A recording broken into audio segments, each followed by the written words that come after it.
Shabbat, Shalom, soyez bénis. Yahuwah est amour. Et son plan est merveilleux, époustouflant. La profondeur de ses paroles, de ce qu'il enseigne, de ce qu'il révèle, nous dépasse, petit être humain. Je vous propose de venir avec moi dans Genèse 4. Et il y aura Genèse 2, Genèse 1. Je vous propose de mettre un marque-page à Genèse.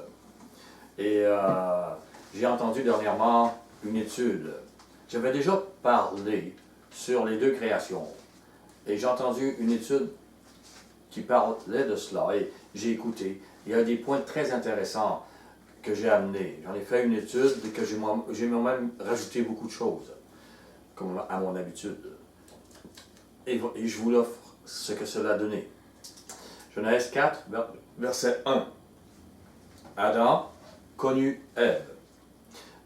Vous voyez, le titre, je pourrais dire, c'est un jardin de création ou bien du jardin d'Éden à l'Arche. On s'entend. Voilà. Adam connut Ève, sa femme. Elle conçut et enfanta Caïn. Et elle dit, j'ai formé un homme avec l'aide de Yahuwah. Elle enfanta encore son frère Abel. Abel fut berger et Caïn fut laboureur. Abel fut berger. C'est le premier berger biblique qu'on entend, connu. Et c'est le bon berger. Au verset 8. Cependant, Caïn adressa la parole à son frère Abel. Mais, comme ils étaient dans les champs, Caïn se jeta sur son frère Abel et le tua. Comme ils étaient dans les champs. Ils étaient loin de leurs parents, loin de l'autorité du Père. Et Caïn a agi. Au verset 9.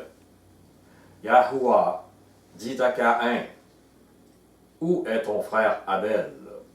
Il répondit, je ne sais pas. Suis-je le gardien de mon frère? Comment pouvait-il dire à Yahuwah, je ne sais pas? Il vient de le tuer. Suis-je le gardien de mon frère? Ça ne me regarde pas. Ce qu'est notre prochain, ça nous regarde. Caïn est le mauvais berger. Son jeune frère était comme une brebis qu'il devait aider, non pas à détruire. Au verset 10. Et Yahuwah dit, qu'as-tu fait? La voix du sang de ton frère crie de la terre jusqu'à moi. Et tous les hommes qui tuent les hommes, tous les hommes qui sont méchants, le sang qui coule de leur frère, de leur prochain, crie devant Yahuwah. Ézéchiel 28. Juste après Jérémie, Lamentation, Ézéchiel.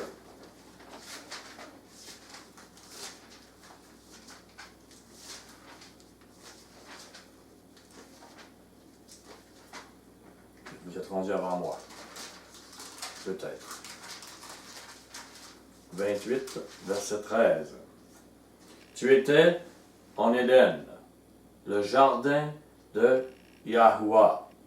Au verset 14. Tu étais un chérubin protecteur. Voilà ce qu'il était. Et il était en Éden. Au verset 15.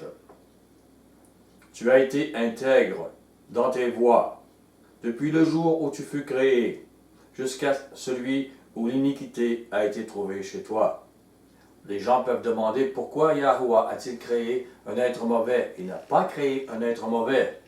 Il a créé, il était intègre. Il lui a tout donné.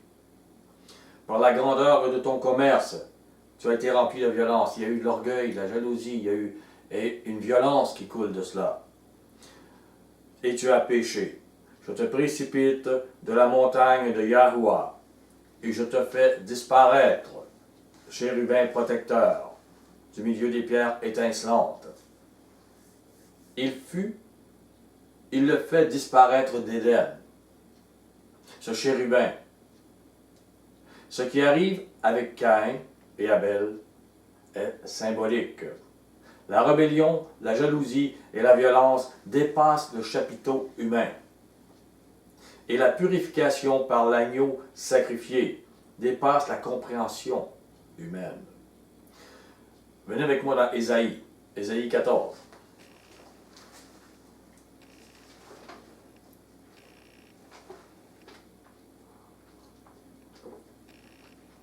Alors, Lucifer était comme dans les hautes sphères du gouvernement. Mais il a été déchu de cela. Au verset 12, « Te voilà tombé du ciel, astre brillant, fils de l'aurore. Tu es abattu à terre, toi le vainqueur des nations. » Il faut comprendre que c'était des nations d'anges. L'être humain n'existait pas à ce moment-là. Astre brillant, ça se dit Lucifer. C'est comme tu dirais, te voilà tombé du ciel, Lucifer, fils de l'aurore. Au verset 13, tu disais en ton cœur, je monterai au ciel et j'élèverai mon trône au-dessus des étoiles de Yahuwah. Je m'assiérai sur la montagne de l'assemblée, à l'extrémité du septentrion. Je monterai sur le sommet des nues. Je serai semblable au Très-Haut. Voyez l'orgueil. Je serai, les gens diraient Dieu à la place de Dieu. Je serai Yahuwah à la place de Yahuwah. Voilà le Caïn. Voilà ce que représentait Caïn. Genèse 4. Retournons dans Genèse 4 au verset 11. Alors il dit, « Maintenant, tu seras maudit de la terre, qui a ouvert sa bouche pour recevoir de ta main le sang de ton frère. » Lucifer, par le passé, dans les millions d'années avant nous, on ne sait pas exactement quand, a labouré pour lui le champ de Yahuwah qui lui était offert. Le tiers des anges est sans doute une grande puissance et il avait quelque chose à faire. Sur cette terre, dans la Voie lactée, on ne sait pas.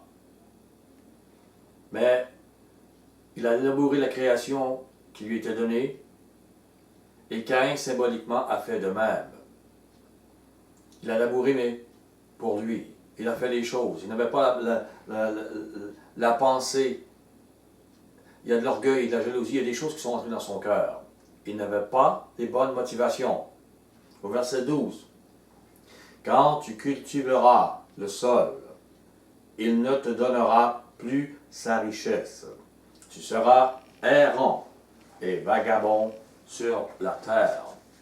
Caïn a été chassé d'Éden. Lucifer aussi. Genèse 4 au verset 13. Caïn dit à Yahuwah, « Mon châtiment est trop grand pour être supporté. Voici, tu me chasses aujourd'hui de cette terre. Je serai caché loin de ta face. Je serai errant et vagabond sur la terre, et quiconque me trouvera me tuera. » Wow! Tu me chasses de cette terre qui est Éden. Je serai caché loin de ta face. Si Adam et Ève sont les seuls parents, et si Caïn et Abel sont les plus vieux,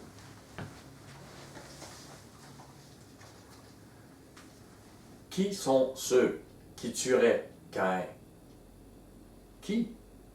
Comment sont-ils si nombreux? Et s'ils sont frères et sœurs de Caïn, pourquoi ils le tueraient? Et pourquoi ne sont-ils pas dans le jardin d'Éden, eux aussi, devant Yahuwah? Et pourquoi la Bible ne nous donne-t-elle pas leur nom? Pourquoi elle en parle et pourquoi elle n'en parle pas? Mais la Bible en a cependant parlé.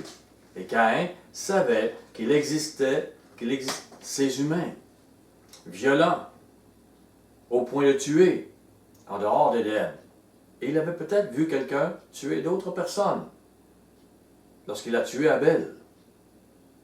Il savait qu'il y avait des meurtriers en dehors d'Éden. Et il l'a dit à Yahuwah, ils vont me tuer. Genèse 4 au verset 15. Yahuwah lui dit, si quelqu'un tuait Caïn, Caïn serait vengé 7 fois. Qui tuerait Caïn? Et Yahuwah mit un signe sur Caïn, pour que quiconque le trouverait ne le tuât point. Puis Caïn s'éloigna de la face de Yahuwah et habita dans la terre de Nod, à l'orient d'Éden. Caïn connut sa femme, elle conçut, enfanta Enoch. Qui était cette femme? Si c'était une sœur de Caïn, pourquoi n'a-t-elle pas été nommée et pourquoi n'est-elle pas en Éden? Au verset 18. Enoch engendra Irad. Irad engendra Mehujaël. Qui était cette femme? D'où vient la femme du fils de Caïn? D'où viennent tous ces humains qui ne sont pas en Éden? Oui, Adam et Ève ont été comme rejetés de la présence d'eux. Mais en Éden, Yahuwah se permettait encore de parler à des humains comme il ne parlait pas à ceux qui étaient en dehors d'Éden. C'est spécial, ça. C'est spécial. Au chapitre 1, nous voyons une création. N'allez pas. Au chapitre 2, dans Genèse 2, nous voyons une autre création. Au chapitre 1, nous voyons la création des plantes, des animaux, puis des humains, hommes et femmes. Au chapitre 2, nous voyons la création de l'homme, des plantes, des animaux, puis de la femme. C'est quelque chose de différent. Ce sont comme deux créations combinées en une seule. Mais l'une complète l'autre. Et nous avons peut-être aussi des termes généraux, puis des termes spécifiques. Mais on peut voir deux choses différentes. Au chapitre 1, on voit la création du monde. Yahuwah contrôle l'univers et des proclamations en général pour les humains qu'il vient de créer. Il leur donne la terre.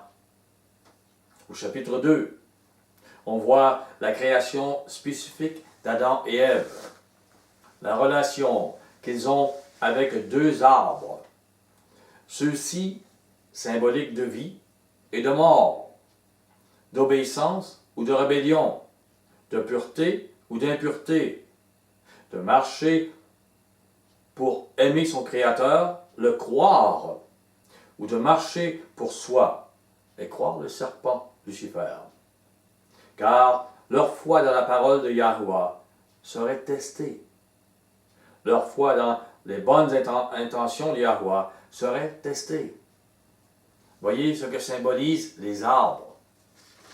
La vie, la mort, leurs racines, leurs feuilles, leur feuillage et leurs fruits. Des fruits de vie ou de mort. Je venez avec moi dans Genèse 1.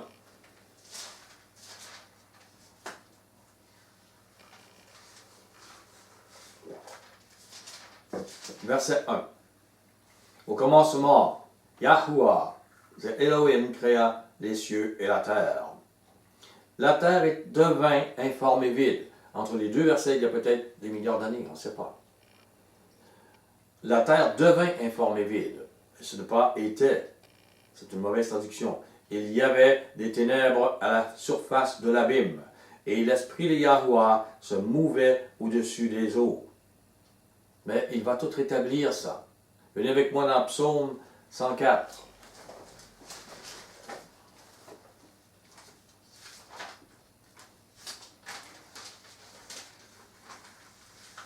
Verset 30.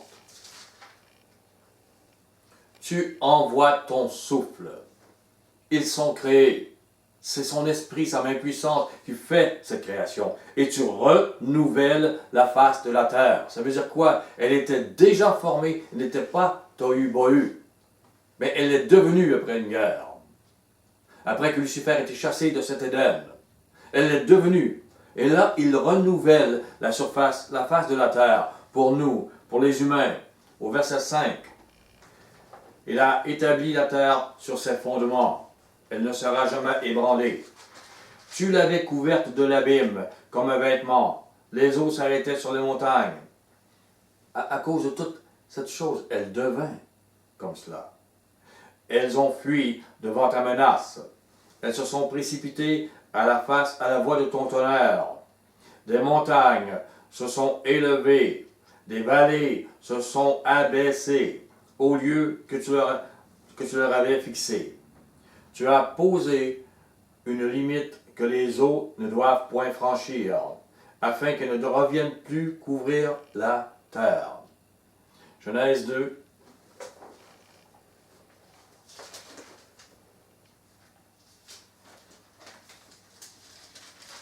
Verset 1. Ainsi furent achevés les cieux et la terre, et toute leur armée. Yahuwah acheva au 7e jour son œuvre qu'il avait faite. Il se reposa au 7e jour de toute son œuvre qu'il avait faite.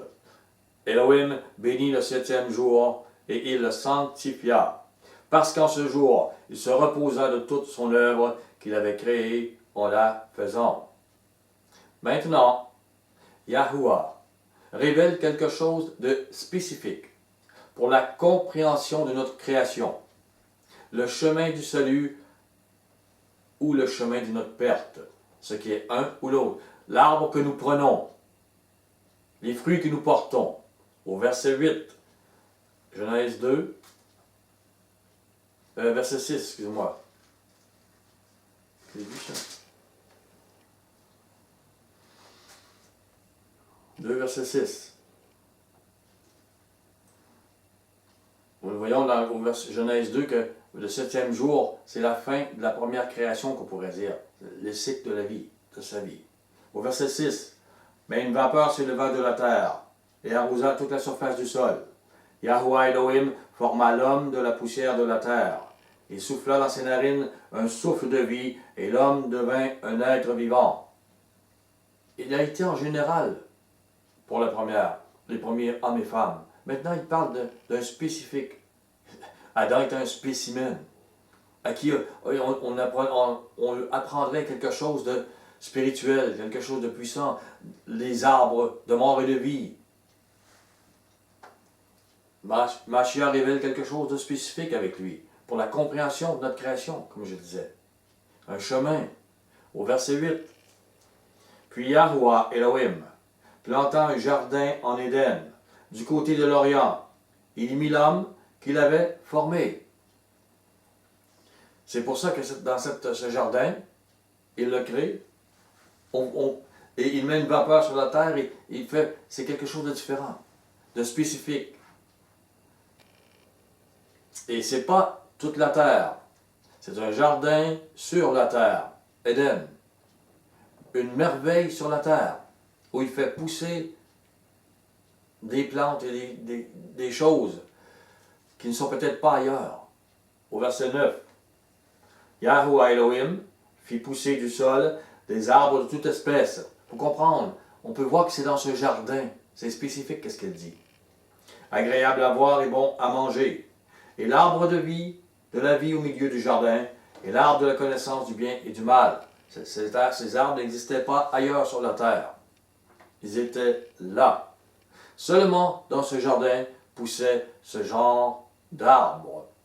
Et pour le moment, cela n'incluait pas toute la terre. Adam et Ève devaient le garder, ce jardin, le cultiver. C'était la fonction primaire dans ce jardin. On le voit dans Genèse 2, verset 15. Vous irez voir. Au verset 19.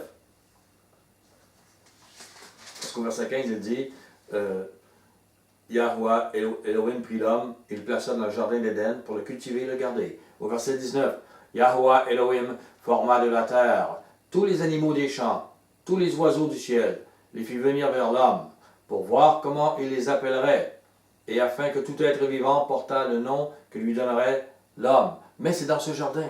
il ne sort pas d'Éden. Il ne connaît pas s'il y a d'autres animaux, il ne connaît pas, il ne voit pas les poissons, il ne peut pas leur donner de nom. Ces animaux devaient être aussi spécifiques au jardin d'Éden. C'est une autre création, celle d'Adam et Ève, dans l'Éden. C'était pour un but spécifique pour Adam. Le chapitre 2 de Genèse ne parle pas des termes généraux et de toute la terre.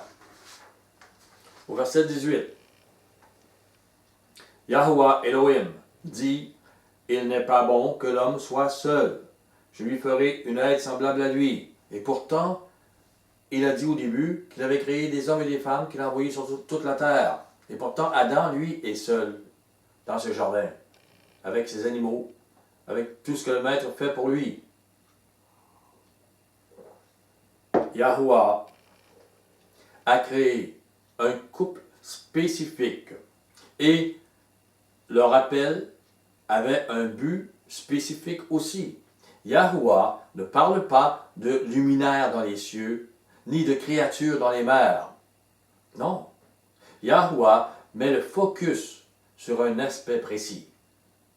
Leur relation avec leur Créateur. Leur obéissance sera éprouvée. On ne voit pas cela ailleurs. Genèse 1, 27. Genèse 1, 27. Yahuwah créa l'homme à son image. Il le créa à l'image de Yahuwah. Il créa l'homme et la femme. C'est une création générale à l'extérieur du jardin, qui est spécifique de ce jardin d'Éden, où Yahuwah veut une relation personnelle avec Adam et Ève. Genèse chapitre 2 explique comment des humains avaient des fonctions spécifiques dans un endroit sacré. Comprenez? Éden, c'est un endroit sacré, avec deux arbres, de vie, de mort. En contraste avec le chapitre 1, mais le lieu sacré, avec le premier Adam, devait sans nul doute devenir la source de la bénédiction, la sacralisation de toute la terre. Elle devait commencer quelque part. C'était en Éden. Le premier homme, Adam, à être né dans un lieu saint, Éden. Tout ici est symbole de ce qui est dans les cieux, symbole de ce que Yahuwah instaurera dans l'Israël nation. Exode 3. Exode 3.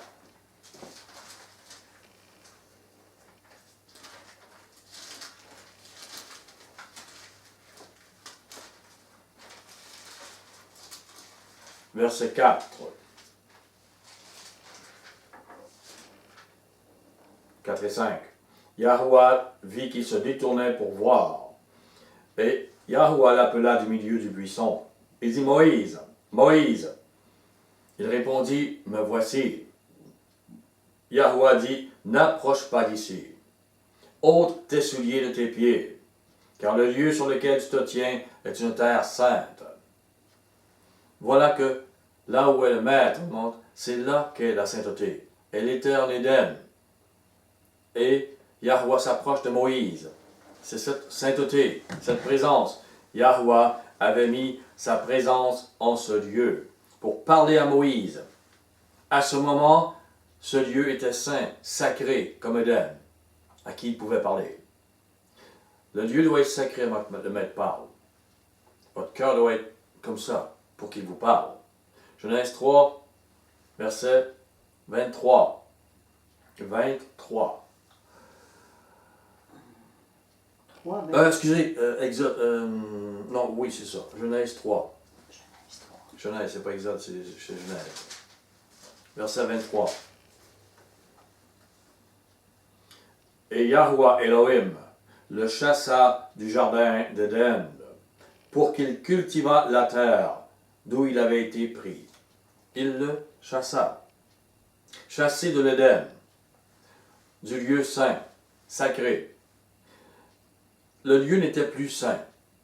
La présence de Yahweh avait comme disparu.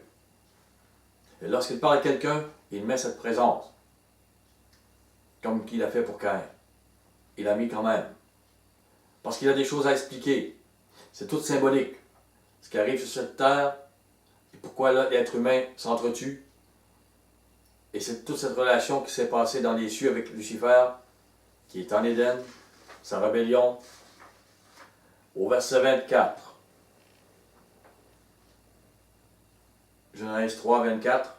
C'est ainsi qu'il chassa Adam, et il mit à l'orient du jardin d'Éden les chérubins qui agitent une épée flamboyante pour garder le chemin de l'arbre de vie. À l'orient du jardin d'Éden, de l'orient à l'occident, du soleil levant au soleil couchant, toute la terre. La porte du tabernacle en Israël était vers l'Orient. Et le souverain sacrificateur y entrait pour se rendre jusqu'au Saint des Saints, là où se trouvait l'Éden, la présence de Yahweh, le Saint des Saints vers l'Occident. Matthieu 24.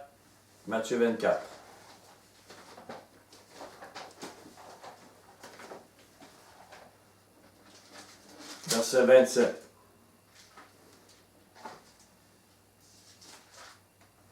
Car, comme l'éclair part de l'Orient et se montre jusqu'en Occident, ainsi sera l'avènement du Fils de l'homme. Toute la terre, comme si c'était le tabernacle de Yahweh, de l'est à l'ouest, du soleil levant au soleil couchant. Ça a une grande signification. Ésaïe 26. Excuse-moi, Exode. Voilà. Exode 26. Je m'excuse pour ce petit lapsus. Verset 22. La construction du Saint des Saints. Tu feras 6 planches pour le fond du tabernacle du côté de l'Occident. Exode 36, 27. Pour vous montrer qu'on entrait à l'est, mais que le Saint des Saints était à l'Occident. 36, 27. On fit 6 planches pour le fond du tabernacle du côté de l'Occident. Comme je disais, on entre par l'est pour parcourir la terre jusqu'au soleil couchant. Voilà ce qui était prévu. À l'orient du jardin d'Éden, le lieu saint, sacré, il n'était plus saint. La présence de Yahweh avait disparu. Les chérubins d'or au-dessus de l'arche en étaient le rappel. Le rappel de la chute des hommes avec le premier Adam. Il protégeait la sainteté qu'on ne pouvait pas voir. Ça démontrait symboliquement comment on ne pouvait plus avoir la présence du Maître. Mais ce tabernacle en même temps, cette arche représentant la présence de Yahweh, fermée pour nous par des chérubins, nous rappelait que Yahweh ne nous oubliait pas. Il connaissait notre chute, mais qu'il aurait quelque chose. Il a choisi un peuple pour le montrer. Il a montré un tabernacle pour montrer justement ce qui était l'Éden, comment il viendrait et traverserait la terre. Sa présence reviendrait. Il y aurait un second Adam qui, lui, ouvrirait le temple, serait lui-même le temple. Il serait la présence, l'arche de Yahweh pour nous. Prenez avec moi Apocalypse 11.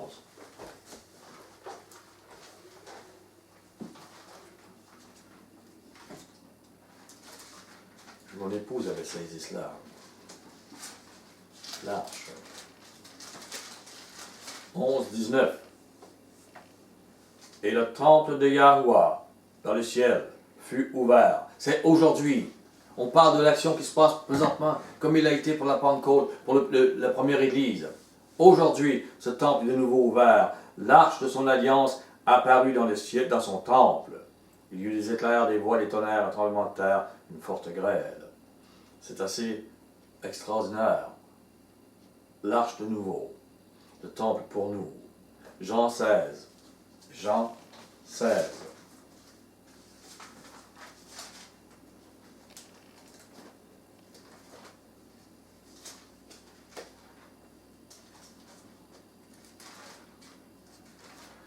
J'arrive. Verset 7.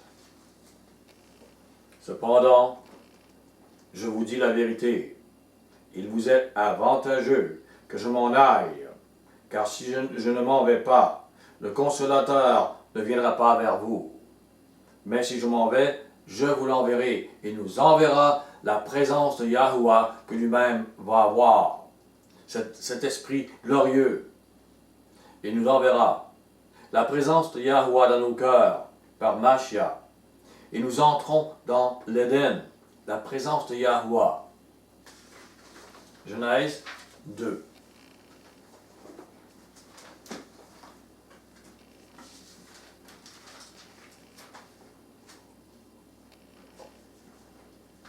Verset 10.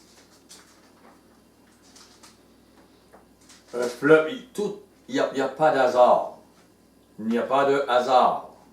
Un fleuve sortait d'Éden pour arroser le jardin. Et de là, il se divisait en 4 bras. Le nom du premier est Pichon, qui veut dire abondance. C'est celui qui entoure tout le pays de Havila où se trouve l'or. L'or de ce pays est pur. On y trouve aussi le bdellium et la pierre d'onyx. Bien homme, c'est une odeur agréable à Yahuwah. Une résine aromatique. Et se trouve l'or. L'or, la pierre d'onyx. C'était pour le grand sacrificateur. Celui qui entre dans l'Éden une fois par année, c'est-à-dire dans le Saint des Saints, dans le tabernacle, dans la présence de Yahuwah. Venez avec moi dans Exode 28. L'or et l'onyx.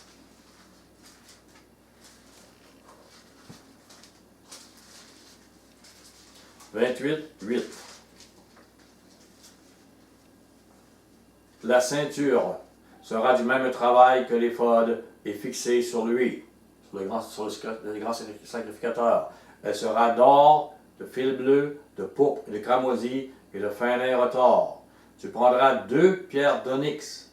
Tu y graveras les noms des fils d'Israël. L'abondance, l'entrée. Tout a un rapport. Donc le premier fleuve est comme ça. Il est royal. Il annonce cette entrée pour le reste des peuples. Genèse 2, verset 13. Le nom du second fleuve est Guion. C'est celui qui entoure tout le pays de Cush. On ne parle plus d'or, qui représente la royauté, mais d'un pays Cush. Et Cush, ça veut dire noir, l'Éthiopie. Et les fils, ce sont les fils de Cham. Le fils de Cham, père de Nimrod. On voit la révolte. On voit la royauté, on voit la révolte. Verset 14. Le nom du troisième est Hidékel. C'est celui qui coule à l'orient de l'Assyrie. Le 4e fleuve, c'est l'Euphrate. Donc, c'est la même chose pour ces fleuves. Hidékel, c'est le Tigre, l'Orient, les fils de Japhet. Et la Syrie, c'est une branche des fils de Sem. Les Hébreux viennent aussi de cela, nous venons de la race blanche. Et le 4e fleuve, l'Euphrate, c'est celui où se trouve Babylone, personnifiant la révolte des hommes, symbolisant la révolte aussi de Lucifer. La Ménorah, près du tabernacle, symbolisait l'arbre de vie. Genèse 2, verset 9. Yahuwah Elohim fit pousser du sol des arbres de toute espèce, agréables à voir et bons à manger, et l'arbre de la vie au milieu du jardin, et l'arbre de la connaissance du bien et du mal. Prenez avec moi Nombre, Nombre 4, 20.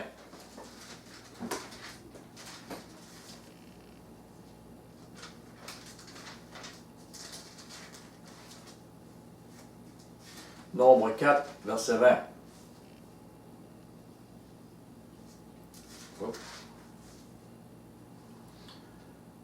Ils n'entreront point pour voir envelopper les choses saintes, de peur qu'ils ne meurent.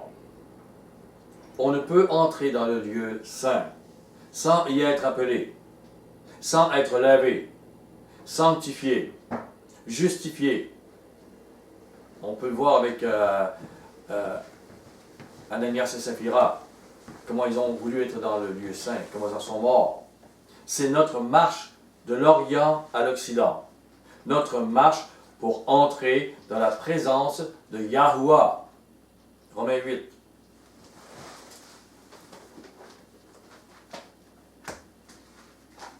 Romains 8, 28.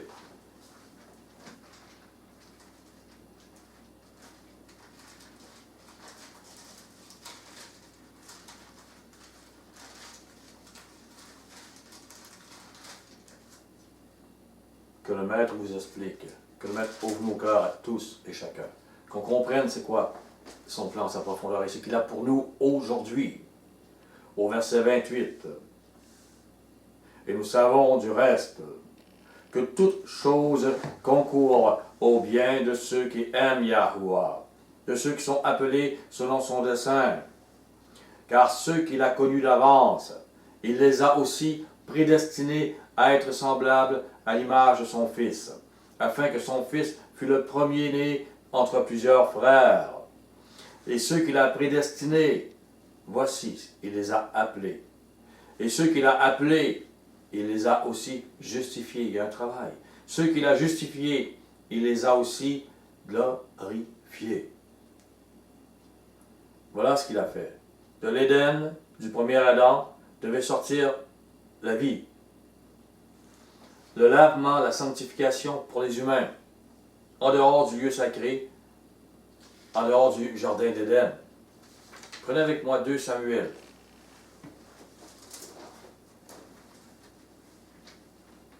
2 Samuel 6.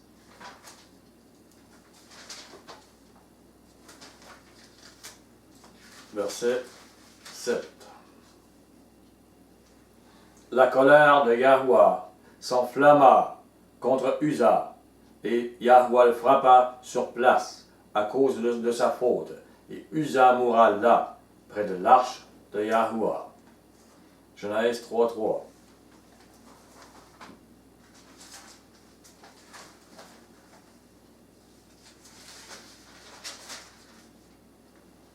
Mais quant au fruit de l'arbre qui est au milieu du jardin, Yahuwah a dit, vous n'en mangerez point, et vous n'y toucherez point, de peur que vous ne mouriez.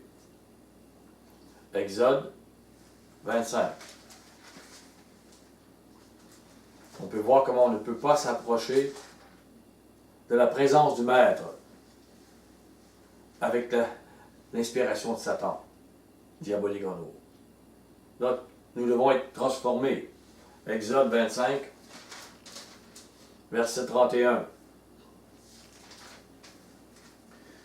Tu feras un chandelier d'or pur. Ce chandelier sera fait d'or battu. Son pied, sa tige, ses calices, ses pommes et ses fleurs seront d'une même pièce. C'est le candélabre. Mon épouse disait, la pomme, elle vient peut-être de là. Ils ont pris ce qu'il ne fallait pas. Ce candélabre représente sûrement l'arbre de vie. Au verset 36.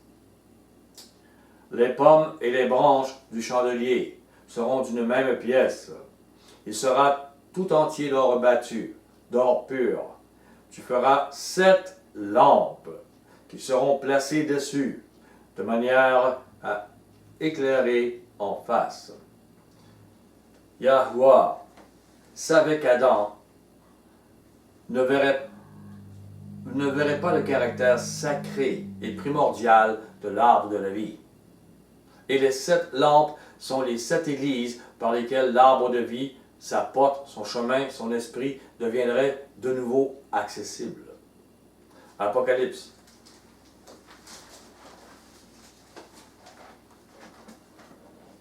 Apocalypse 1.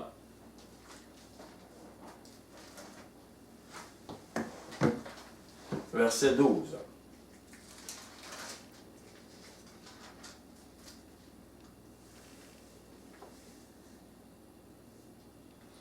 Je me retournai pour reconnaître quelle était la voix qui me parlait, et, après m'être retourné, je vis 7 chandeliers d'or, et au milieu des 7 chandeliers, quelqu'un qui ressemblait à un fils d'homme, vêtu d'une longue robe, et ayant une ceinture d'or sur la poitrine.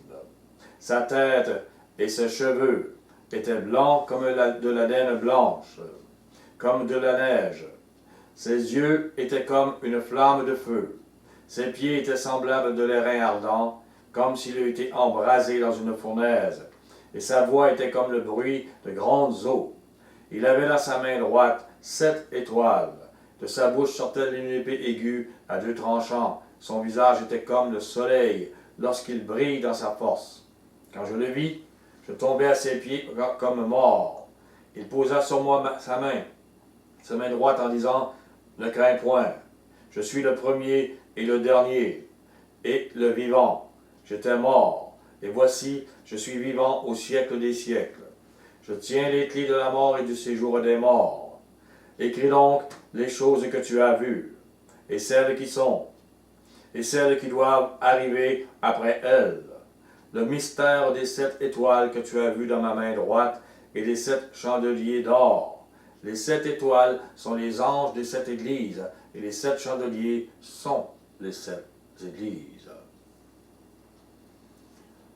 Dans le Saint des Saints, et nous devons avoir la fonction de sacrificateur. Le premier Adam a échoué. Il s'est laissé séduire et souiller par le serpent Lucifer. Adam devait cultiver et garder le jardin d'Éden. Pour le garder spirituellement, il devait prendre de l'arbre de vie. Il ne l'a pas gardé contre le mensonge de l'ennemi. Les devoirs des prêtres et des lévites, ce sont leurs devoirs aussi. Et puisqu'on est appelé à être sacrificateur, c'est aussi notre devoir. Nombre 3. Nombre 3.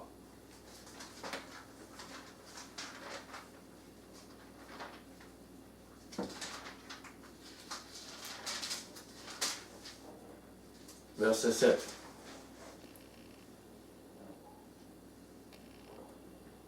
« 3, 7. Ils auront le soin de ce qui est remis à sa garde, et à la garde de toute l'assemblée, devant la tente d'assignation. Ils feront le service du tabernacle. » 8, 24.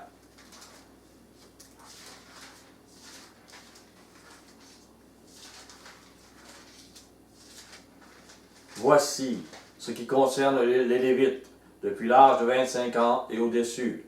Tout Lévite entrera au service de la tente d'assignation pour y exercer une fonction. Et comme nous sommes sacrificateurs selon l'ordre de Melchisédek, avec notre grand sacrificateur Yahushua Mashiach, nous avons aussi ce devoir. Et nous devons aussi être dans ce lieu saint. Et nous ne pouvons pas dire, non, nous devons travailler pour entrer de l'est à l'ouest, entrer dans le Saint des Saints, et faire ce service pour que lui puisse agir autour de nous, que sa présence puisse agir. La nôtre, c'est pas bon. Nos raisonnements humains, c'est destructeur. C'est sa présence et ce qu'il est qui doit paraître autour de nous. 18, 6. Nombre 18, 6. Voici, j'ai pris vos frères les Lévites du milieu des enfants d'Israël, donnés à Yahuwah. Ils vous sont remis en don. Dans le Nouveau Testament, lorsqu'on parle d'enseignants, d'apôtres, ils sont des dons pour le peuple. C'est toujours pareil. Ils sont remis en don pour faire le service de la tente d'assignation. Toi, et tes fils avec toi, vous observerez les fonctions de votre sacerdoce pour tout ce qui concerne l'autel et pour ce qui est en dedans du voile. C'est le service que vous ferez. Je vous accorde en pur don l'exercice du sacerdoce. L'étranger qui approchera sera mis à mort. Venez avec moi dans Ézéchiel.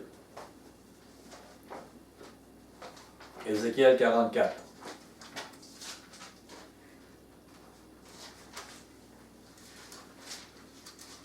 Verset 14. Je leur donnerai la garde de la maison. Ils en feront tout le service et tout ce qui doit s'y faire. Prenez avec moi 1 Pierre 2.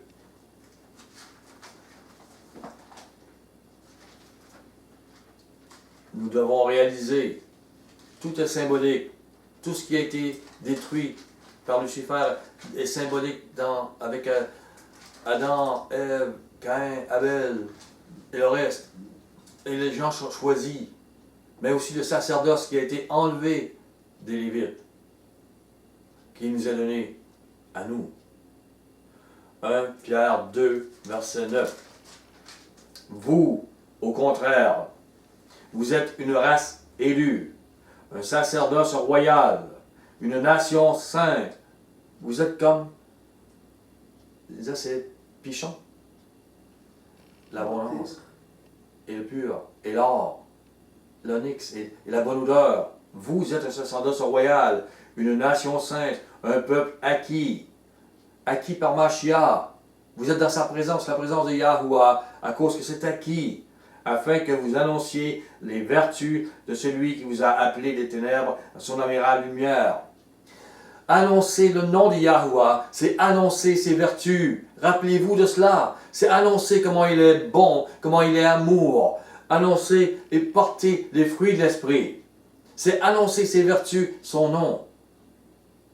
Ce n'est pas juste un nom, c'est ce qu'il est. Nous sommes là pour annoncer ça. Nous sommes le sacerdoce royal pour vivre cela et l'annoncer.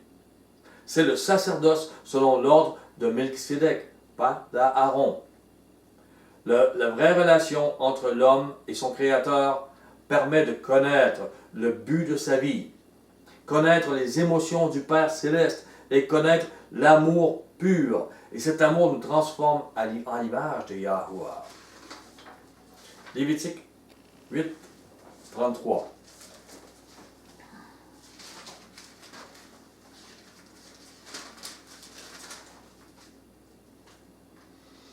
Pendant 7 jours, vous ne sortirez point de l'entrée de la tente d'assignation,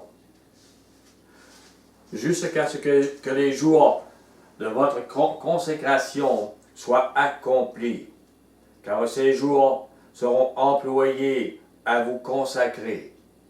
Lévitique 9, 1. Le 8e jour, après votre consécration, Moïse appela Aaron et ses fils, et les anciens d'Israël, le 8e jour. Pour le temple, le maître demande 7 jours de consécration. Et on peut voir dans la création, le jour 1, le maître a créé la journée, le jour et la nuit. Il dit lumière, noirceur. Le jour 2, il a créé notre ciel bleu, la mer. Il met la stabilité dans toutes les choses. Le jour 3, il permet les choses qui soient physiquement vivantes. Et il le permet aussi pour nous, spirituellement vivantes. Donc au jour 3, la terre, il la met au sec. Et il met les plantes. Au jour 4, il plaça des luminaires dans les cieux. Il les replaça. Au jour 5, il a fait les oiseaux, les poissons. Au jour 6, les animaux. Et au jour 7, il se repose. Il donne un exemple. Mais c'est comme si c'était, oui, la première création. Maintenant, il y a un 8e jour. Ah. 8, Lévitique 8, verset 33. Donc, nous voyons les 7 jours, on vient de le lire, je crois. Oui. 7 jours pour vous consacrer. Nous voyons les 7 jours d'ordination, de consécration. Aaron entre dans les tabernacles le 8e jour. On le voit dans Lévitique 9. Dans Genèse chapitre 1, nous voyons les 7 jours de création. C'est la première création qu'on pourrait dire. Chapitre 2, nous voyons Adam entrer dans le jardin sacré le 8e jour. C'est ce qu'on peut voir comme. Ne cherchez pas la lettre pour trouver quelques erreurs que j'aurais pu amener. Cherchez l'essence de ce que je dis. L'importance de la révélation. N'arrêtez pas au raisonnement humain, vous ne comprendrez pas la révélation, ce qui est amené. Lévitique 23, verset 33. Lévitique 23, verset 33. Yahuwah parla à Moïse et dit, parle aux enfants d'Israël et dit, le 15e jour de ce 7e mois, ce sera la fête des tabernacles, en l'honneur de Yahuwah, pendant 7 jours. La fête des tabernacles qui représente le millénium, 6000 ans de péché et le millénium de paix avec le règne de Mashiach. Et c'est 7 jours, 7000 ans. Au verset 36. Pendant 7 jours, vous offrirez à Yahuwah des sacrifices consumés par le feu. Le 8e jour, vous aurez une sainte convocation et vous offrirez à Yahuwah des sacrifices consumés par le feu. Ce sera une assemblée solennelle. Vous ne ferez aucune œuvre servile. Maintenant, nous sommes les sacrificateurs. Le sacrifice, c'est nous. Ce n'est plus les animaux. Mais il y a un 8e jour, là, qui est un autre événement, une autre fête. Les 7 jours sont une consécration pour arriver à sortir du symbole de la tente d'assignation, pour amener à salut la majorité des humains. Matthieu 11. Matthieu 11.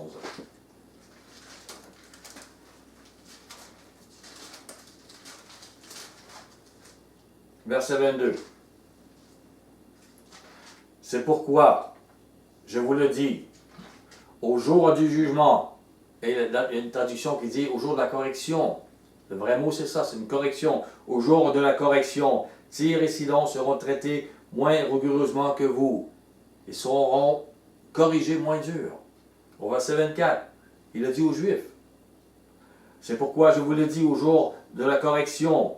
Le pays de Sodome sera traité moins rigoureusement que toi. Tu vas être trop orgueilleux. Faut que je te casse. Au jour de la correction. Ils vont revenir. Venez avec moi dans Ézéchiel 37.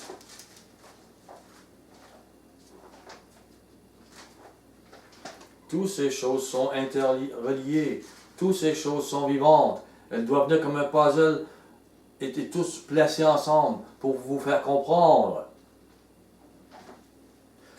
Au verset 12, prophétise donc et dis-leur, ainsi parle Adonai Yahuwah, voici, j'ouvrirai vos sépulcres. Ça veut dire quoi? Ils étaient morts. J'ai récent. Je vous ferai sortir de vos sépulcres, ô mon peuple. Je vous ramènerai dans le pays d'Israël.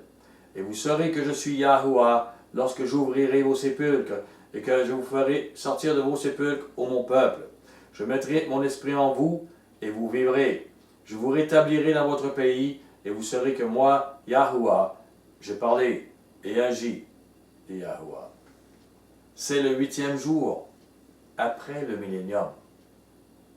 Comme Moïse et Aaron pouvaient seulement entrer dans la tente d'assignation après les 7 jours de consécration, Adam ne put entrer et ne put être créé dans le jardin d'Éden qu'après les 7 jours de création. On voit dans Genèse 2,15. Il y avait, comme on a vu, 4 fleuves en Éden. Il y a 4 cornes, 4 puissances sur l'autel dans le temple. Ça règle les descendances des nations. On peut dire descendance de Sem, Cham, Japheth et Babylone. Et les 4 autorités qui sont, et la royauté, tout ce qui est donné. On peut voir dans Exode 27. Tout est interrelié. Tout a une importance. Exode 27, verset 1. Tu feras l'autel de bois d'acacia. Sa longueur sera de 5 coudées, sa largeur de 5 coudées. L'autel sera carré, sa hauteur sera de 3 coudées. Tu feras aux 4 coins des cornes qui sortiront de l'autel, et tu le couvriras d'airain. Zacharie 1, l'avant-dernier livre de l'Ancien Testament. Zacharie, juste avant Malachie. Zacharie 1, verset 18. Je levai les yeux et je regardai, et voici, il y avait 4 cornes. Je dis à l'ange qui parlait avec moi, qu'est-ce que ces cornes? Et il me dit, ce sont les cornes qui ont dispersé Juda, Israël et Jérusalem. C'est une autorité, c'est une puissance. Le jardin d'Éden ne doit pas être vu simplement comme un endroit en Mésopotamie, mais comme l'archétype, le modèle du saint sanctuaire de Yahweh sur terre. L'endroit où Yahweh apparaissait et que l'homme pouvait le servir et l'adorer. Et les autres fleuves qui sont là sont comme le pourquoi. Le pourquoi ils sont tombés. En même temps, l'or, l'onyx et le parfum et le vrai sacerdoce va sortir avec Yahushua Mashiach. Un rappel. Donc, au chapitre 1 de Genèse, on voit les 7 jours de la création. Et dans Lévitique, chapitre 8, on voit les 7 jours de consécration. Au chapitre Genèse, chapitre 2, on voit Adam entrer dans le jardin le 8e jour. Lévitique 9, on voit Aaron entrer dans le tabernacle le 8e jour. Il faut voir les corrélations. Au chapitre Genèse, chapitre 3, on voit la chute d'Adam et Ève. Lévitique, chapitre 10, on voit la mort d'Nadab et Abihu. Lévitique 10, verset 5. Prenez avec moi. Lévitique 10, verset 5. J'espère que je ne vais pas trop vite et que vous pouvez comprendre. Lévitique 10, verset 5. Il y a beaucoup de nourriture ce matin et je suis heureux que vous pourrez l'écouter plus tard. Ils s'approchèrent, ils les emportèrent dans leurs tuniques hors du camp, comme Moïse l'avait dit. Donc ils sont emportés tout habillés hors du camp. Genèse 3, verset 21.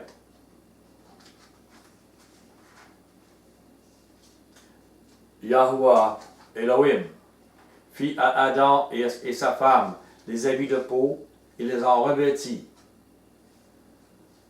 Tout habillés, ils devront sortir de l'endroit pur, sacré. Au verset 7. Genèse 3, 7. Les yeux de l'un et de l'autre s'ouvrirent. Ils connurent qu'ils étaient nus, et ayant cousu des feuilles de figuier, ils s'enfirent des ceintures. Ils étaient les seuls. Pourquoi s'habiller? Non, il y avait comme l'impureté que l'ennemi avait mis. Ils ne savaient même pas qu'ils étaient nus. Leurs pensées sont devenues impures.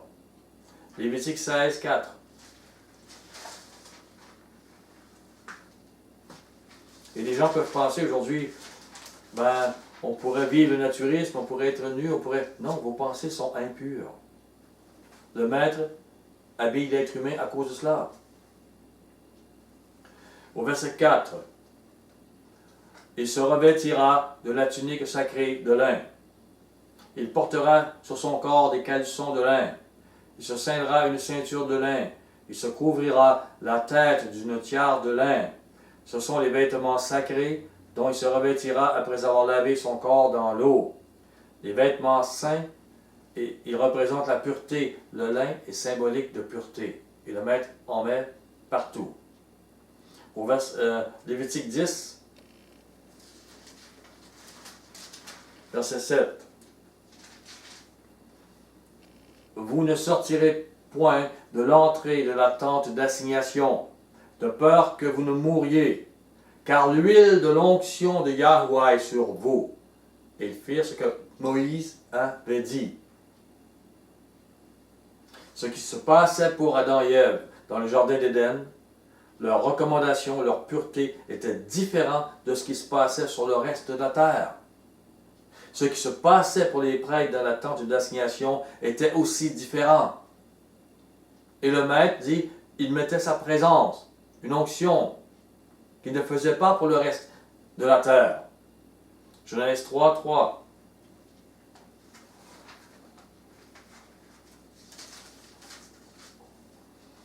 Mais quant aux fruits de l'arbre qui est au milieu du jardin, Yahweh a dit, vous n'en mangerez point, et vous n'y toucherez point, de peur que vous ne mouriez. Adam et Ève étaient loin de sainteté, de pureté, qu'ils ne devaient pas prendre à la légère, qu'ils ne devaient pas souiller. Ils devaient croire les paroles de leur Créateur. Avoir foi dans ces paroles. Au verset 4. Alors, le serpent dit à la femme, vous ne mourrez point. Spécial, parce qu'immédiatement, Ève et Adam ont cru que Yahweh leur avait menti. Immédiatement. Au verset 5. Mais Yahweh sait que le jour où vous en mangerez, vos yeux s'ouvriront. Vous serez comme des dieux, connaissant le bien et le mal. Le raisonnement humain arrive. C'est plus la foi dans la parole du Maître, c'est plus la foi dans son amour, dans sa bienveillance. C'est des raisonnements humains qui viennent de Satan, le bien et le mal. L'orgueil entrait dans leur cœur. Être Dieu comme leur Créateur. Lévitique 19.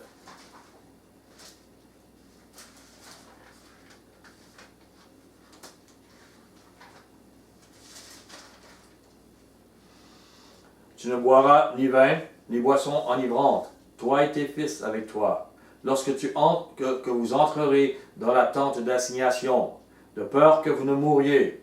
Ce sera une loi perpétuelle parmi vos descendants. Il ne faut pas penser qu'on ne peut plus boire de vin ou de boisson.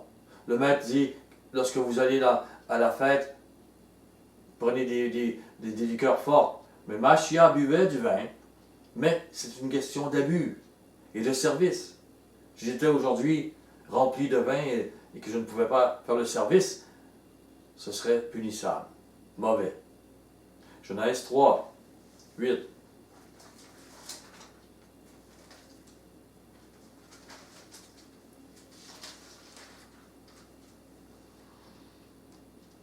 Alors, ils entendirent la voix de Yahweh, Elohim, qui parcourait le jardin vers le soir. Et l'homme et sa femme se cachèrent loin de la face de Yahweh Elohim au milieu du jardin. Il y avait une autre action en eux. Les animaux n'ont pas de conscience ainsi. Mais le Maître avait mis une conscience à l'être humain. Elles devaient être en connexion directe avec l'arbre de vie et avec leur Créateur. Dans leur conscience, ils savaient qu'ils avaient fait mal. Là, il y a des raisonnements qui arrivent dans leur cerveau. Et ils se cachent au lieu de se montrer. Lévitique 26. Un peu comme votre enfant qui a fait un coup, qui a échappé du lait. Il ne veut pas voir le parent le chicaner. Il ne veut pas le voir.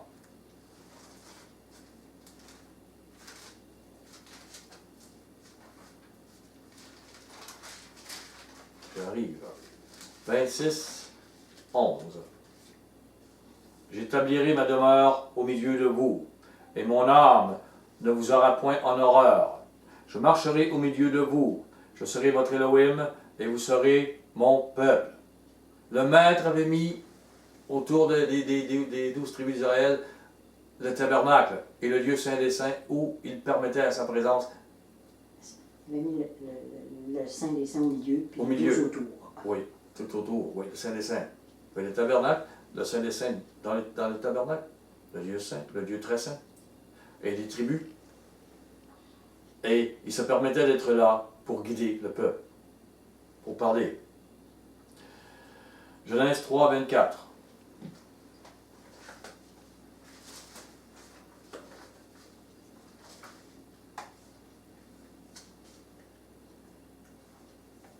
C'est ainsi qu'il chassa Adam.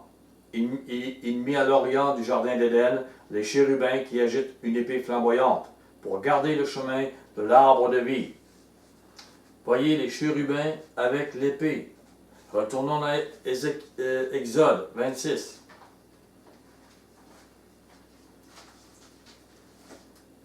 Verset 1.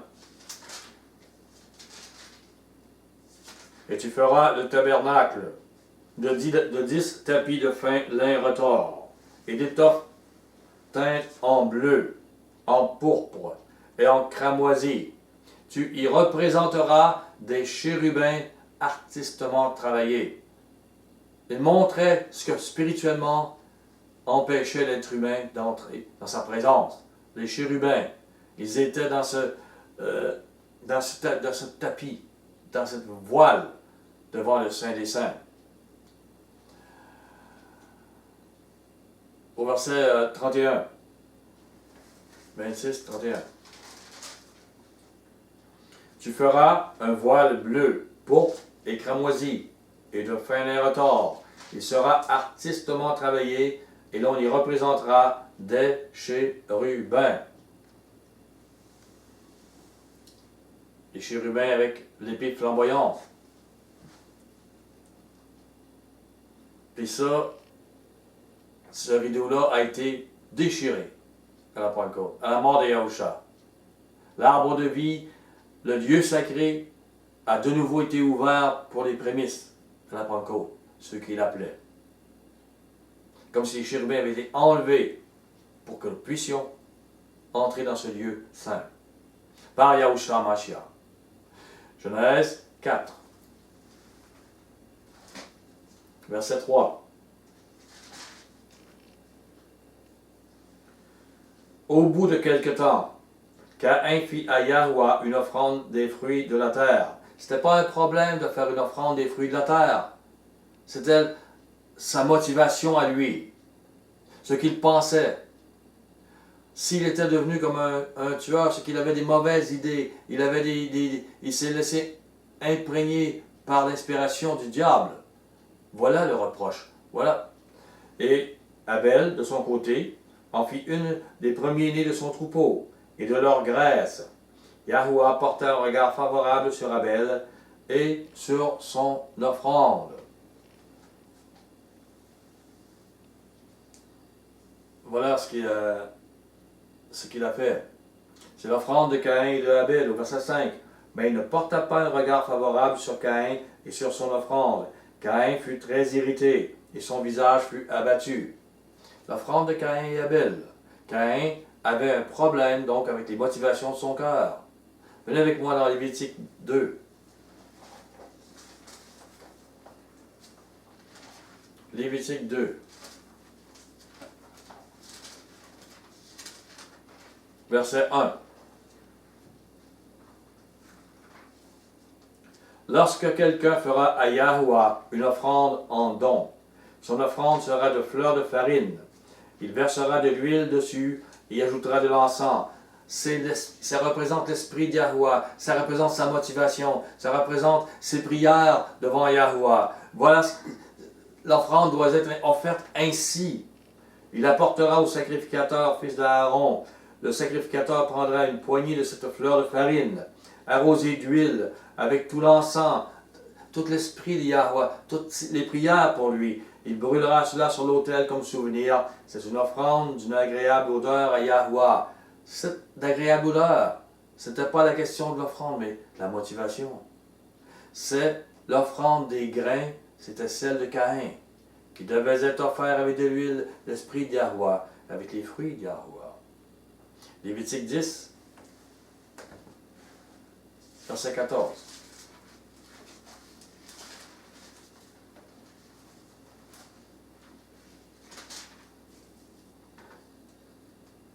Vous mangerez aussi dans un lieu pur, toi et tes fils, tes filles avec toi, la poitrine qu'on a agitée de côté et d'autre, et l'épaule qui a été présentée par élévation, car elles vous seront données comme ton droit et le droit de tes fils, dans les sacrifices d'action de grâce des enfants d'Israël. Ils apporteront, avec les graisses destinées à être consumées par le feu, l'épaule que l'on présente par élévation, et la poitrine que l'on agite de côté et d'autre devant Yahuwah.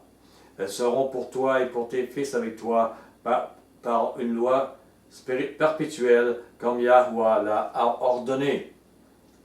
C'est l'offrande de l'agneau et les graisses, c'est l'offrande d'Abel. Dans Genèse 2, du verset 4 à 25, et nous voyons que l'homme devait servir dans Éden, le lieu sacré, pur. Sur terre, c'était le seul lieu sacré. Dans Lévitique 9, versets 1 à 24, nous voyons que les grands prêtres devaient servir dans les tabernacles. C'était le lieu sacré sur terre. Vous pourriez me dire, la création du jardin d'Éden a peut-être été en même temps que le reste de la terre. Peut-être. Mais Yahuwah a tout de même séparé un espace sacré et choisi des humains pour le servir. Et n'oubliez pas, le 8e jour semble contredire que ce soit en même temps. Genèse 17.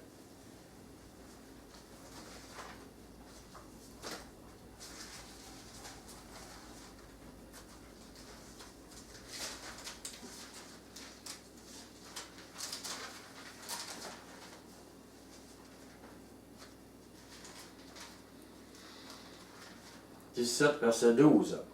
À l'âge de 8 jours, tout mâle parmi vous sera circoncis, selon vos générations, qu'il soit né dans la maison ou qu'il soit acquis à prix d'argent, de tout fils d'étranger sans appartenir à ta race. À l'âge de 8 jours, tout mâle sera circoncis. Cette circoncision de la chair n'est plus nécessaire. Elle représentait la circoncision des cœurs de la majorité humaine. Après le 7e jour, les 7000 ans, incluant le millénium. On peut voir dans Galates 5, verset 2. Exode 22.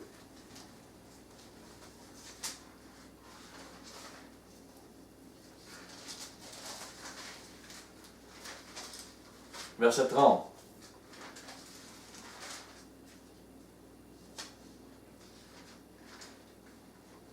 Tu me donneras aussi le premier-né de ta vache, de ta brebis. Il restera 7 jours avec sa mère. Le 8e jour, tu me le donneras. Comprenez l'importance de ce qui est dit là. Que ce soit dans l'Ancien Testament comme dans le Nouveau. La mère, la femme représente l'Église. Les hommes saints purs qui ont enseigné la voie droite. L'Église régnera et enseignera durant le millénium, c'est écrit. Mais je crois que le 8e jour, ce temps alloué pour ceux qui ressusciteront afin d'être corrigés de leurs mauvaises actions, se tourneront vers Yahuwah. Sa présence sera évidente, palpable. Leur cœur entrera dans le lieu saint. Voilà le 8e jour. Prenez avec moi Hébreux 8.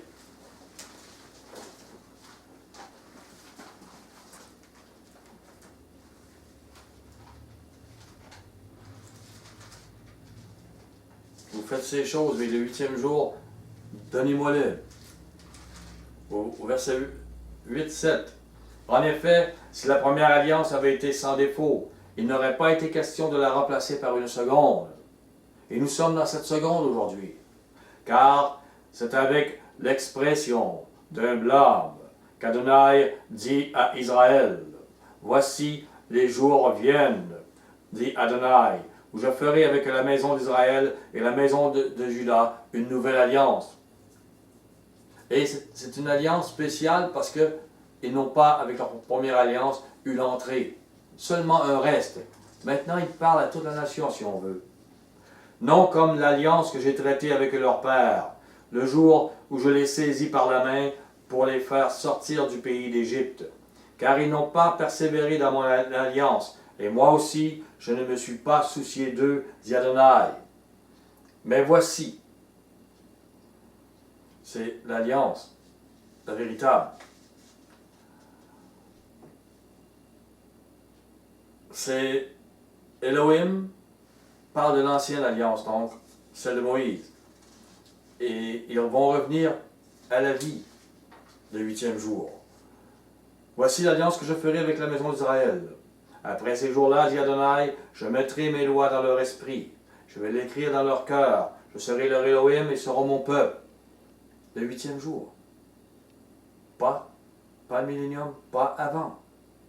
Aucun n'enseignera plus son concitoyen, ni aucun son frère, en disant « Connais Adonai », car tous me connaîtront le 8e jour. Depuis le plus petit jusqu'au plus grand d'entre eux. Et pourtant, celui qui enseigne aujourd'hui est appelé un don de Yahweh. Vous voyez dans Éphésiens 4, versets 8, versets 11 et 12. Mashiach et les saints ressuscités seront là comme témoignage vivant. C'est sûr, bien sûr. Mais je crois que Yahweh lui-même, c'est Yahweh lui-même qui va parler au cœur de tous. Et aucun n'enseignera plus en disant « Connais Yahweh ». Et du moins, les routes du salut vont être plus évidentes. Les consciences vont être éclairées pour vivre les émotions, l'amour de Yahweh. On va le connaître. On va connaître son amour. Lévitique. Je m'excuse, c'est long ce matin, mais il y a tellement à dire. Lévitique 25. Le plan du maître. Verset 21. Lévitique 25, 21. Je vous accorderai ma bénédiction, la 6e année, et elle donnera des produits pour 3 ans. C'est important, 3 ans. Soit la 6e année, la 7e qui est le millénium, et le 8e jour, logiquement, un autre 1000 ans. Logiquement. Au verset 22, vous sèmerez la 8e année, et vous mangerez de l'ancienne récolte. Jusqu'à la 9e année, jusqu'à la nouvelle récolte, vous mangerez l'ancienne. Il a un plan après même ce 8e. Mais restons à la 8e. Il dit, vous mangerez de l'ancienne récolte. Ça veut dire quoi? Venez avec moi là, Ézéchiel 16.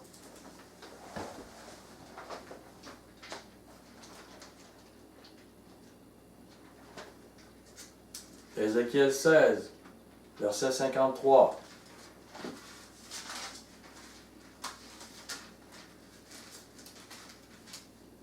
Je ramènerai leurs captifs. Ils sont captifs de la mort. Ils sont captifs de la mort. Ils ne sont pas vivants. Les captifs de Sodome et de ses filles. Les captifs de Samarie et de ses filles. Et tes captifs au milieu des leurs. Tous ceux qui étaient morts qui reviennent à la vie. Afin que tu subisses ton opprobre, que tu rougisses de tout ce que tu as fait, en étant pour elles un sujet de consolation. Tes sœurs Sodome et ses filles reviendront à leur premier état. C'est quoi le premier état? C'est chair et sang. Voilà comment ils vont revenir dans le jour de la correction. Samarie et ses filles reviendront à leur premier état, et toi et tes filles, les Juifs et les Israélites, vous reviendrez à votre premier état, chair et sang, dans ce jour de correction. Voilà ce qui est dit. Yahweh amène l'ancienne récolte, la super grande moisson à ce moment-là, le 8e jour. Jean 2, 19. Tout est logique, tout est véritable. Et l'inspiration doit vous faire comprendre ces choses. Jean 2, verset 19. Yahusha leur répondit, « Détruisez ce temple, et en 3 jours, je le relèverai. » Et les Juifs dirent, « Il a fallu 46 ans pour bâtir ce temple, et toi, en 3 jours, tu le relèveras? » Mais il parlait du temple de son corps. C'est pourquoi, lorsqu'il fut ressuscité des morts, ses disciples se souvinrent qu'il avait dit il avait dit cela. Ils crurent à l'Écriture et à la parole que Yahusha avait dite. Mashiach est le 3e temple, là où se trouve aujourd'hui le Saint des Saints, la présence de Yahweh. lorsqu'il nous envoie l'Esprit de Yahweh, c'est cette présence qu'il partage. Il est le temple. Galates 4, 6. Galates 4, verset 6. Et parce que vous êtes fils, Yahweh a envoyé dans nos cœurs l'Esprit de son Fils, lequel crie Abba, Père. Le temple de Yahweh préparé pour la terre, ce temple sacrifié dans l'amour du prochain, ce temple d'où coule pour nous l'eau de la purification qui est l'Esprit de Yahweh, est présentement dans les cieux. Ce temple qui a versé le sang pur, son propre sang, c'est Yahushua Mashiach. C'est un temple mis à mort pour les offenses de milliards d'humains et ressuscité pour leur justification. C'est dur à comprendre, hein? Parce que les gens voient un temple physique en or ou en pierre, et le temple que nous aimons tant a été purifié, est mort pour nous. Le temple, son sang a été versé, et présentement ce temple est ressuscité dans les cieux pour nous. C'est un temple mis à mort pour les offenses de milliards d'humains et ressuscité pour leur justification. C'est un temple vivant. Regardez ce que dit Paul dans Romains 4, 25. Romains 4, 25. Il dit que Mashiach, lequel a été livré pour nos offenses, il est ressuscité pour notre justification. Il est ce temple mort pour nos offenses, mais en même temps vivant aujourd'hui pour nous justifier, nous parler, nous guider, intercéder pour nous. Ce temple intercède pour nous présentement. Et nous, les prémices, nous en sommes l'archétype en ce monde. Nous représentons ce temple. Cet amour, notre temple impur est mort. Nous devons mourir à nous-mêmes. Nous l'avons détruit afin de faire partie du temple dans les cieux. Yahusha. Et nous vivons sa résurrection pour la justification des appelés de Yahweh, la nôtre et les autres. Prenez avec moi 2 Corinthiens 6.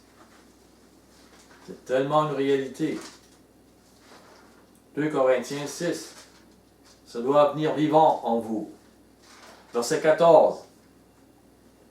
Ne vous mettez pas avec les infidèles sous un joug étranger. Soyez pas avec un autre temple. Soyez pas avec vos raisonnements humains. Soyez pas avec l'esprit du diable. Car quel rapport y a-t-il entre la justice et l'iniquité? Qu'y a-t-il de commun entre la lumière et les ténèbres? Quel accord y a-t-il entre Mashiach et Bélial? Si vous êtes dans ce temple vivant-là, il n'y a pas d'accord avec Bélial, avec Bél, avec Satan. Ou quelle part a le fidèle avec l'infidèle? Car quel rapport y a-t-il entre le temple de Yahweh et les idoles? Car nous sommes le temple de l'Élohim vivant. Comme Yahweh l'a dit, j'habiterai, je marcherai au milieu d'eux. Je serai leur Élohim, ils seront mon peuple. Vous êtes l'endroit, le Saint des Saints, où il veut habiter. Et tout autour de vous sont comme les Israélites qui n'ont pas l'esprit. Vous êtes non seulement dans le Saint, mais dans le Saint des Saints. Voilà où il est. Le rideau a été déchiré pour vous. Et vous devez être cette lumière pour les autres. Elle doit sortir. Nous, tous les vrais disciples de Yahusha deviennent des habitations de l'esprit de Yahweh. Ça ne peut pas être autrement. En Mashiach, nous sommes le temple de Yahweh.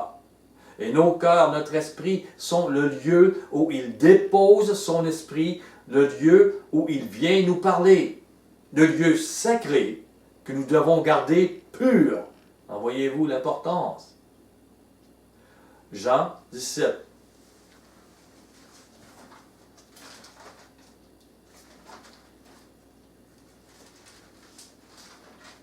« 27. 17, 27. Non, il n'y en a pas de ça. 26, excusez-moi. Je leur ai fait connaître ton nom, et je leur ferai connaître c'est pas de dire tous les jours il s'appelle Yahuwah, afin que l'amour dont tu m'as aimé soit en eux et que je sois en eux. Les vertus du Maître Tout-Puissant, faites-leur connaître tes vertus, faites-leur connaître l'amour de Yahuwah. C'est cool en vous, c'est son nom que vous faites connaître au monde.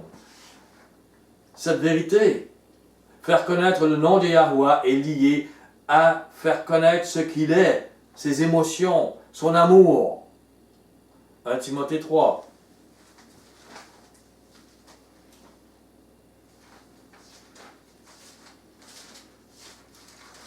Verset 15. Mais afin que tu saches, si je tarde, comment il faut se conduire dans la maison de Yahuwah, qui est l'église de l'Élohim vivant, la colonne et l'appui de la vérité. Nous avons une responsabilité. Nous avons à travailler dans le jardin de nos émotions, de nos motivations, de notre conscience, de notre cœur, pour le garder pur et amour, portant les fruits de l'esprit de Yahuwah. Ils doivent sortir de nous. Dans Galates 5, 22, nous voyons ces fruits. D'abord, il dit l'amour. On voit dans 1 Corinthiens 13, versets 1 à 8, ce qu'est l'amour, ce qu'il n'est pas et ce qu'il est. Puis la joie, la paix, la patience, la bonté, la bienveillance, la fidélité, la douceur, la maîtrise de soi. Philippiens 2, verset 12. Dans Philippiens 2, verset 12, il dit « Travaillez à votre salut, dans votre jardin. Sortez toute souillure de votre cœur et qu'il demeure un Dieu sacré. » 2 Corinthiens 3.